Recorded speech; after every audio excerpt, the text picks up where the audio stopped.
Station रोडवर doctor Babasaheb Ambedkar पुतळा परिसरात चुकीच्या पद्धतीने वळण घेत असताना ऊस वाहतूक करणाऱ्या ट्रॅक्टरने महापालिकेचे उपायुक्त प्रसाद काटकर यांच्या वाहनाला धडक दिली।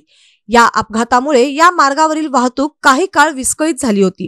वाहतूक नियंत्रण शाखा व शिवाजीनगर पोलिसांनी घटनास्थळी धाव घेऊन दोन्ही वाहने बाजूला करत वाहतूक सुरळीत केली। याबाबत घटनास्थळावरून मिळालेली माहिती अशी, महापालिकेचे उपायुक्त प्रसाद काटकर हे दुपारच्या सुमारास वाहनातून महापालिकेत चालले होते।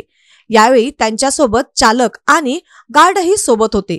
त्यांची गाडी स्टेशन रोडवरील डॉक्टर बाबासाहेब आंबेडकर पुतळ्यानजीक आली असताना पाठीमागून येत असलेल्या ऊस वाहतूक करणाऱ्या ट्रॅक्टरने चुकीच्या पद्धतीने वळण घेतल्याने ट्रॅक्टरची थेट उपायुक्तांच्या वाहनाला धडक दिली। यावेळी ट्रॅक्टरचे पुढचे गार्ड उपायुक्तांच्या वाहन चालकाजवळ घुसले आणि दरवाजाच्या काचा फुटल्या।